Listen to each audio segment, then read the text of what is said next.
Hello everyone, welcome back to another video of error field learning. और आज हम इस वीडियो पे डिस्कस करने जा रहे हैं math analysis using Cramer's law.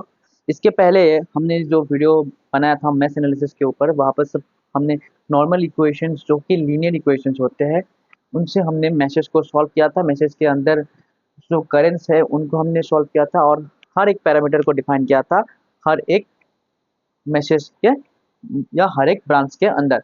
तो आज भी हम मैसेज को ही एनालिसिस करेंगे, हर एक मैश करंट को हम निकालेंगे, लेकिन निकालेंगे किससे? क्रेमर्स रूल की मदद से। और क्रेमर्स रूल होता क्या है? बेसिकली जब हम मैश को एनालिसिस करते हैं तो जितने एक सर्किट के अंदर जितने भी मैसेज होते हैं उतने ही आपके इक्वेशंस बनते हैं और सारे इक्वेशन जो है लीनियर होते हैं। ठीक है। और हमें अभी ये पता है, अगर आपने इंजीनियरिंग मैथमेटिक्स पढ़ा होगा लीनियर अलजेब्रा, तो जितने भी आपके लीनियर इक्वेशंस है आप उनको मैट्रिक्स फॉर्म के अंदर लिख सकते हो। तो उसी तरीके से क्रैमर्स लॉ भी जो क्या कहता है कि आप जो है मैसेज के इक्वेशंस को मैट्रिक्स फॉर्म में सॉल्व कर सकते हो, ओनली ऑन यूजिंग मैट्रिक्स। ठीक है। आप सिर्फ मैट्रिक्स में ही सारे इक्वेशंस को पुट करेंगे, हर एक चीज आपको मैट्रिक्स के फॉर्म में आपको लिखना पड़ेगा, उसके बाद हर एक को सॉल्व भी करना पड़ेगा जैसे हम मैट्रिक्स को सॉल्व करते हैं। तो चलिए बात करते हैं कैसे इसको सॉल्व किया जाता है। सबसे पहली चीज, यहाँ पर आपको एक दिख रहा होगा आई नॉट करके, तो हम इस आई नॉट पैरामीटर की वैल्यू को डिटरमाइन करेंगे। सबसे स्टार्टिंग चीज जो आपको करना है वो है आपको लूप करंट को आइडेंटिफाई करना है। इसको मैंने बोल दिया मैश नंबर 1, जिस पर I1 करंट फ्लो हो रही है। ये है I2 करंट और ये है I3 करंट, मैश नंबर 3।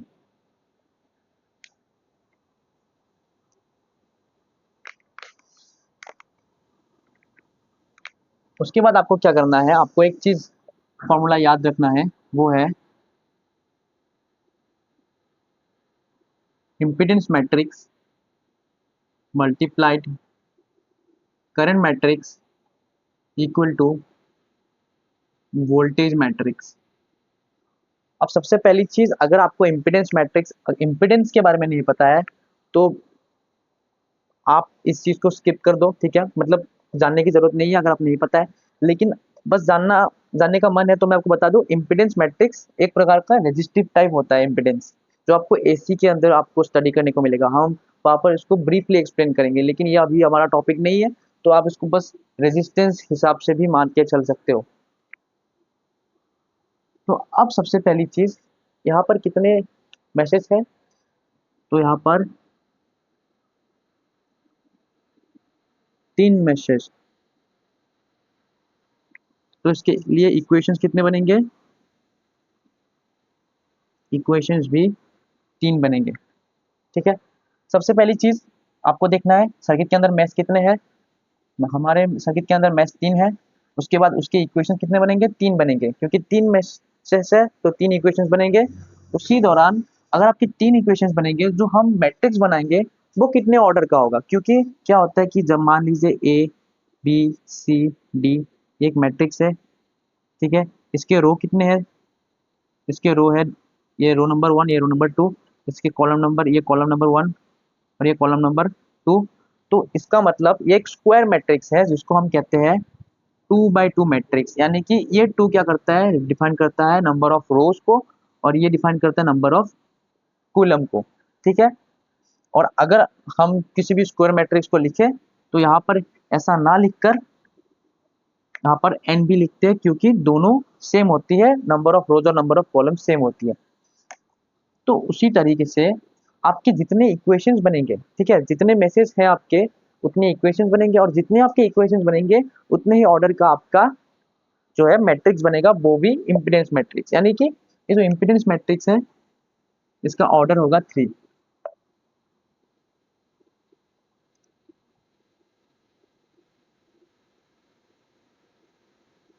अब ये वाला जो मैट्रिक्स है आपको दिख रहा होगा करंट 1 2 3, तो ये वाला मैट्रिक्स बनेगा हमेशा, आपके रोज बनेंगे 3, कॉलम बनेगा 1, 3/1। और ये वोल्टेज भी सेम बनेगा, जो करंट बनेगा 3/1। तो चलिए देखते हैं।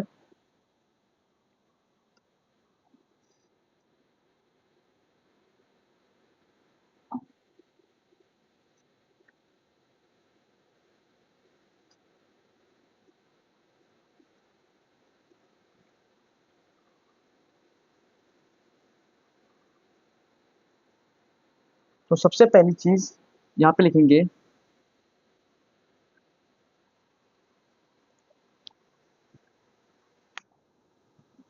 Z11, यहाँ पे लिखेंगे Z12, यहाँ पे लिखेंगे Z13। जैसे मैट्रिक्स के अंदर लिखते हैं वैसे ही Z, ये नंबर ऑफ, ये 2 नंबर वाली रो है तो उस पर 2 से करेंगे, Z22, Z23।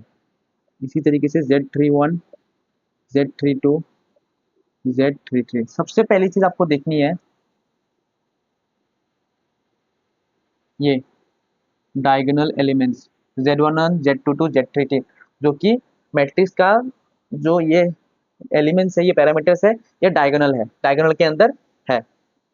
आपको ये वाला नहीं दिखना, आपको ये वाला देखना है, ठीक है। तो क्या है कि जितनी जो भी डायगोनल एलिमेंट्स है उनका समेशन हमेशा पॉजिटिव आएगा, तो उनका समेशन हमेशा पॉजिटिव आएगा। अब कैसे आएगा, पहले उसको पुट करके हम देखते हैं। अगर पॉजिटिव नहीं आ रहा है तो इसका मतलब कहे हमें हमारी गलती हुई है इक्वेशन को लिखते समय, या हमने सर्किट में कहीं गलती की है पुट करने में वैल्यू। उसके बाद यहाँ पर आएगा I1, यहाँ पर आएगा I2, यहाँ पर आएगा I3, और यहाँ पर आएगा V1, V2, V3 voltage sources. सबसे पहली चीज एक ही वोल्टेज सोर्स है,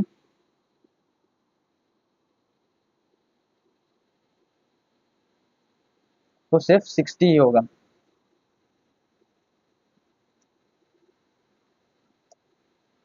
तो अब हम लिखेंगे Z11। अब Z11 क्या है,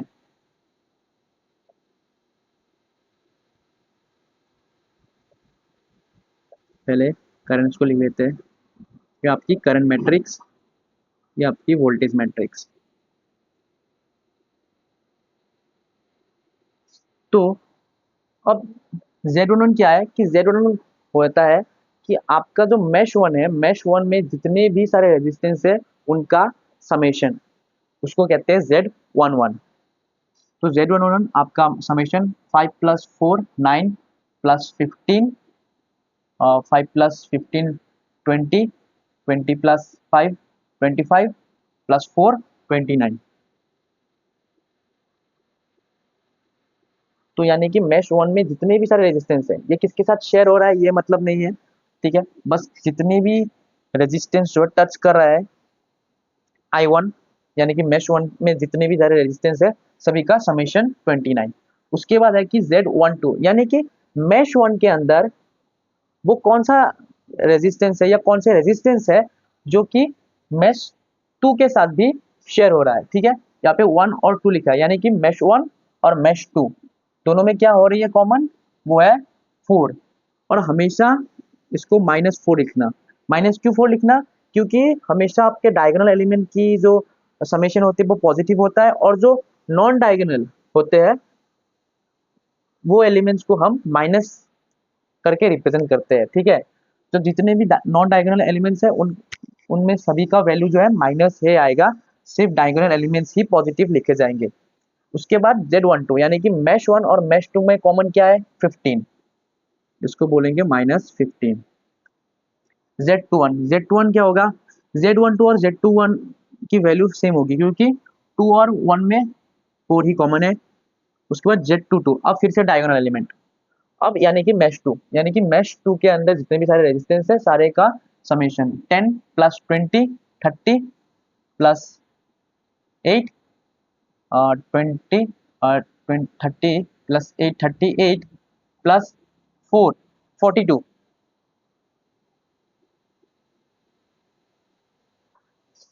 उसके बाद आप देख सकते हो 2 और 3 के अंदर जो कॉमन है, यह है 2 यह है 3, कॉमन है -8। उसके बाद Z13 जितना था Z31 भी सेम ही होगा क्योंकि 15 ही कॉमन है दोनों में, 32। अब 23 जो था 32 भी वही होगा, Z32 भी, तो ये भी होगा -8। अब फिर से डायगोनल एलिमेंट देखते हैं, 8 प्लस ये मैश, ये 3 नंबर मैश है, इसमें 3 रेजिस्टेंस है, तीनों को अगर हम प्लस करेंगे 8 + 12 + 15, 8 + 12 + 15 20 20 30 35 35। तो ये आपका आ गया इम्पीडेंस मैट्रिक्स, यानी कि जो आपके रेजिस्टेंस है और ये आपका करंट मैट्रिक्स, ये आपका वोल्टेज मैट्रिक्स। अब आपको क्या कहा जाता है कि जो आपका I1 है, I1 की जो वैल्यू है वो होगी del I1 divided by del, उसी तरीके से I2 की वैल्यू होगी del I2 divided by del, और I3 भी सेम होगी del I3 divided by del. अब ये डेल I1 क्या है, डेल क्या है, ये आपको बताते हैं। अब डेल जो है उसको कहते हैं डिटरमिनेंट ऑफ मैट्रिक्स। अब डिटरमिनेंट मैट्रिक्स का कैसे निकालते हैं आपको पता होना चाहिए, ठीक है। और डेल I1 का मतलब होता है उस मैट्रिक्स का डिटरमिनेंट जहां पर जो आपकी फर्स्ट कॉलम है उसको हम इंटरचेंज करेंगे वोल्टेज से, ठीक है। I1 जो है, मैं आई लिखता हूं I1। देखो सबसे पहली चीज डिटरमिनेंट, किसका डिटरमिनेंट, आपके जेड मैट्रिक्स का, जिसका जो फर्स्ट रो है, फर्स्ट रो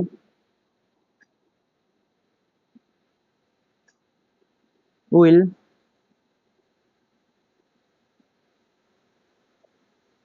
सॉरी सॉरी सॉरी थोड़ा गलती हो गया, फर्स्ट कॉलम जो है,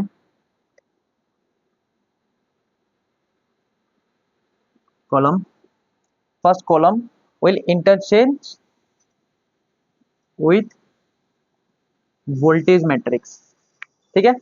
वोल्टेज मैट्रिक्स के साथ आपकी जेड मैट्रिक्स की फर्स्ट कॉलम जो है इंटरचेंज हो जाएगी। अब कैसे इंटरचेंज होगा आपको दिखाते हैं। तो इसकी पहले डिटरमिनेंट हम निकाल लेते हैं। तो जेड,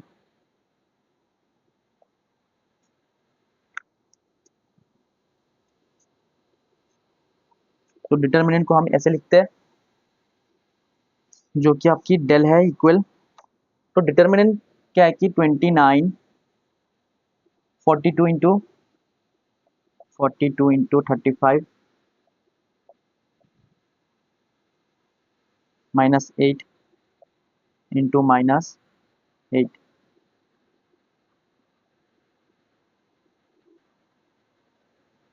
-4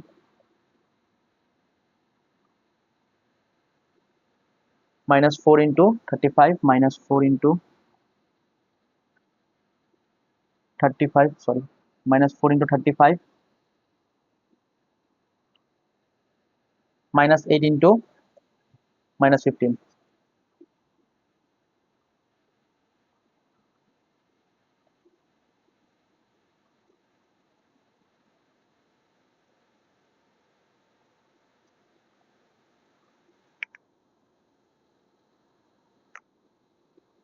यहाँ पर एक माइनस आएगा मैट्रिक्स रूल के अकॉर्डिंग,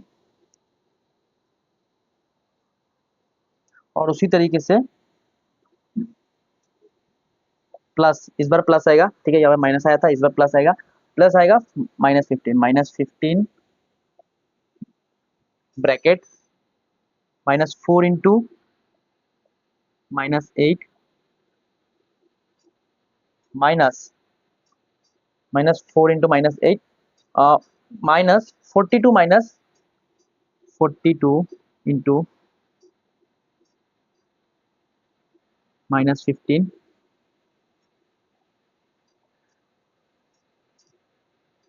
तो इसका डिटर्मिनेंट कैलकुलेट कर लेते हैं। तो जो डिटर्मिनेंट की वैल्यू है वो आएगी आपकी 29804, 29804, ये आपकी आएगी डेल की वैल्यू।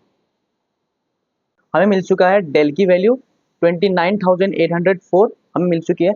अब हमें क्या निकालना है, हमको निकालना है डेल I1, डेल I2 और डेल I3। तो डेल I1 किसको कहते हैं, डेल I1। अब डेल I1 फिर से आप 3/3 का मैट्रिक्स लीजिए। 3/3 का मैट्रिक्स लेने के बाद जो आपकी फर्स्ट कॉलम थी, ठीक है, फर्स्ट कॉलम आपकी कौन सी थी, फर्स्ट कॉलम, सॉरी रुकिए मैं आपको लिख लेता हूँ रेफरेंस करके फिर से। यहाँ पर जेड मैट्रिक्स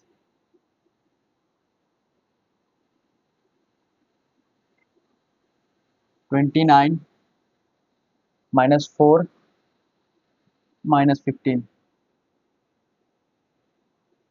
4 उसके बाद 30 42 और ये होगा 23 -8 ये होगा -15 इसका पूरा का समेशन कितना होगा 35 और सॉरी इसमें कॉमन क्या है 3 और 2 -8 35 तो ये आपकी जेड मैट्रिक्स है। जेड मैट्रिक्स में क्या करना है आपको आपको वी मैट्रिक्स भी लिखना है। वी मैट्रिक्स के अंदर आपका आता है 60 0 0 तो आपको ये वी मैट्रिक्स जो है रिप्लेस करना है इसके जेड मैट्रिक्स के फर्स्ट कॉलम को रिप्लेस करना है आपको वी मैट्रिक्स से। तो आपका क्या बनेगा 60 0 0 -4 -15 42 -8 -8 35 तो यही मैट्रिक्स मैंने यहाँ पर लिखा है। बस फर्स्ट कॉलम में जो आपके एलिमेंट्स है तीनों उनको मैंने वी मैट्रिक्स से रिप्लेस कर दिया। इसको कहते हैं हम डेल I1 60 बड़ा ब्रैकेट 42 इंटू 35 42 इंटू इंक थोड़ा सा विजुअल नहीं हो रहा है इंक सॉरी फॉर डेट बिकॉज शायद लगता है इंक खत्म होने वाला है। तो 42 इंटू 35 माइनस 8 इंटू -8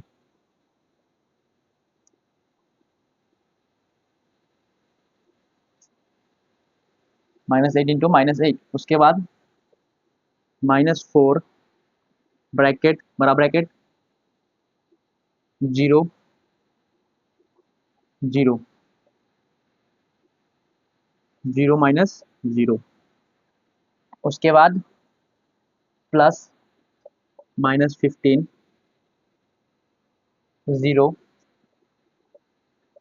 0 0 और 0। अब डेल I1 की वैल्यू कितनी आएगी डेल I1 की वैल्यू आएगी आपकी कर लेते हैं इसको भी कैलकुलेटर हमेशा पास में रखिएगा क्योंकि कैलकुलेटर के हेल्प से आप बहुत इजीली इसको सॉल्व कर पाओगे। लेकिन अगर आपके पास कैलकुलेटर नहीं है तो प्लीज़ बाय द कैलकुलेटर वरना बहुत टाइम कंज्यूम होगा ऐसे टाइम वेस्ट होगा।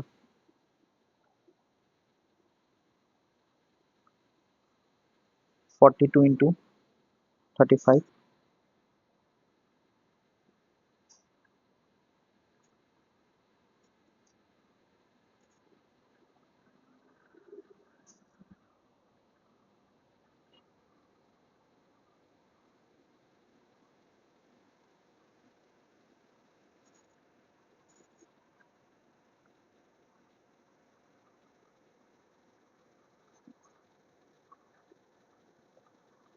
ये 0 0 तो 0 हो गया 0 -0 अच्छा अच्छा तो ये तो नहीं सिर्फ यही वाला टर्म रहेगा ये वाला तो 0 ही रह जाएगा। तो इसका वैल्यू होगा 8436 तो वैल्यू बहुत बड़े बड़े आ रहे हैं ठीक है। उसके बाद अब हम निकालेंगे I2 की वैल्यू। तो I2 की वैल्यू हम क्या करेंगे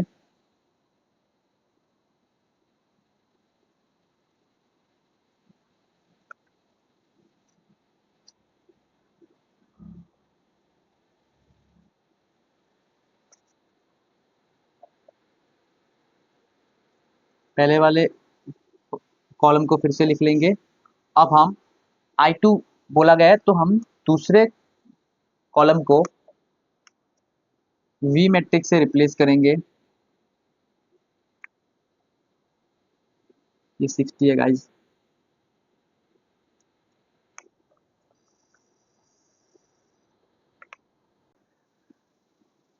8436 यहाँ पर 29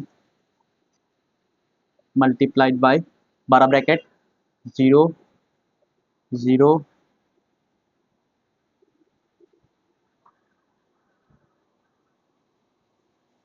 12 ब्रैकेट, इस पार्ट को यहाँ रहने दीजिए। उसके बाद -4 इंटू 35 -8 इंटू 15।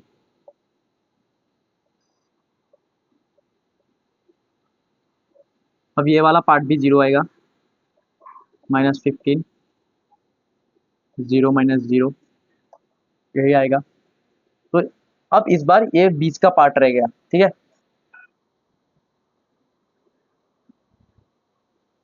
-4 इंटू 35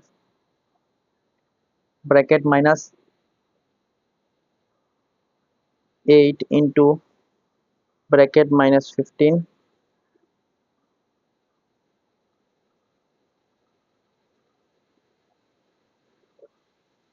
तो ये आपकी वैल्यू आ रही है,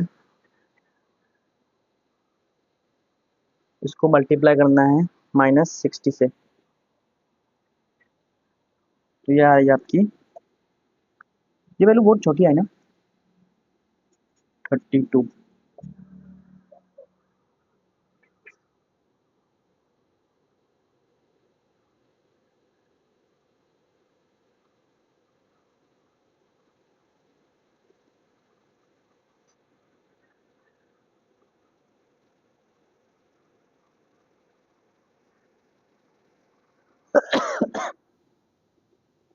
सॉरी 15600। तो ये आपकी होगी डेल आई टू की वैल्यू, डेल आई टू 15600। तो अब हम रिप्लेस करेंगे कॉलम 3 को आई थ्री के लिए, डेल आई थ्री के लिए हम रिप्लेस करेंगे कॉलम। मुझे पेन का कलर चेंज करना पड़ रहा है, सॉरी गाइज।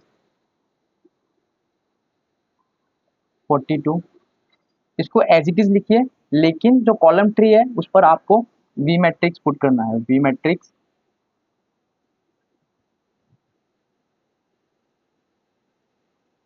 तो वी मैट्रिक्स पुट करने पर अब देखिए, सिर्फ यही वाला टर्म रहेगा, ये वाला टर्म और ये वाला टर्म जीरो होगा, क्योंकि हमने इसके पहले भी देखा है I1 पर क्या था कि फर्स्ट वाला सिर्फ कॉलम डिटर्मिनेंट में, फर्स्ट वाला कॉलम में मल्टीप्लिकेशन ही काम कर रहा था, बाकी सब जीरो हो गए थे क्योंकि इसमें जीरो है, ठीक है। अब इसमें थर्ड कॉलम के अंदर जो है दो एलिमेंट जीरो है, तो बाकी के एलिमेंट काम नहीं करेंगे, सिर्फ यही वाला काम करेगा। तो अगर इसको प्लस बोलते हैं, अगर इसको प्लस साइन से ऑपरेट करते हैं, इसको माइनस से करते हैं, इसको प्लस से करते हैं, आपने देखा होगा डिटर्मिनेंट में जब आप निकालते हो। तो 60 अगर करूँ तो -4 इंटू -8 -4 इंटू -8 ब्रैकेट -40 इंटू -15। तो सिर्फ यही वाला टर्म रहेगा। अब देखते हैं 60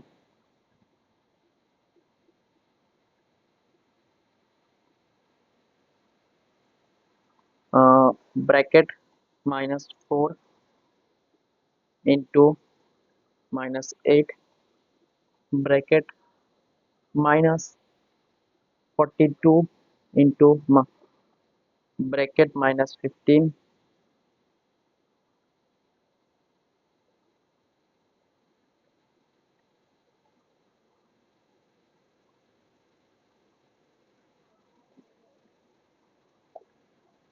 तो ये आएगा आपका 39720।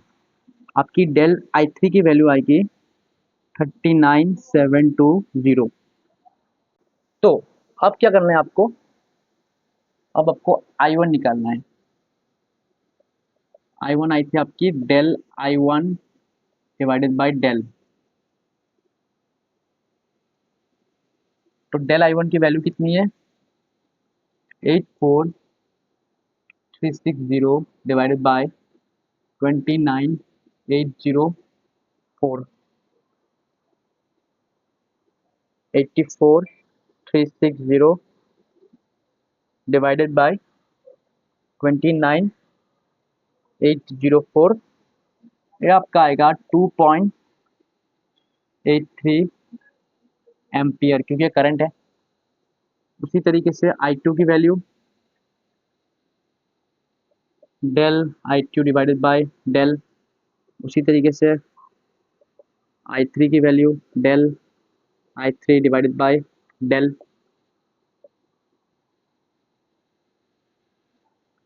15,629,804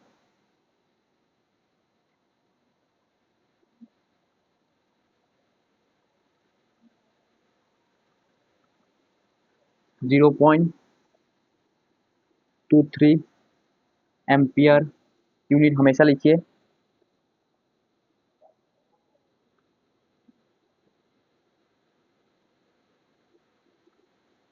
ये आपका आएगा 39,720 आई डेल I3। उसके बाद आएगा आपका 29,804, जो कि आपका बनेगा 1.332 एम्पियर। ये आपके I3 की वैल्यू। तो आपको क्या चाहिए, आई नॉट चाहिए। जो आपकी आई नॉट है, जो आपकी आई नॉट है वो शेयरिंग कर रहा है किसके साथ, मैश 1 और मैश 3 के साथ। तो इसमें से आपको देखना है कि मैश 1 और मैश 3 के अंदर कौन सा करंट बड़ा है। अब बड़ा करंट है आपका, ऑब्वियसली आपका मैश 1 का करंट बड़ा है क्योंकि वो 2.83 है, और जो आपकी मैश 3 में जो करंट है वो आपकी 1.332 है। तो ये वाला करंट बड़ा है, तो इसका मतलब इस करंट से इस करंट को जब हम माइनस कर देंगे तो हमें आई नॉट मिलेगा, I1 माइनस I3, जहाँ पर 2.83 माइनस 1.33,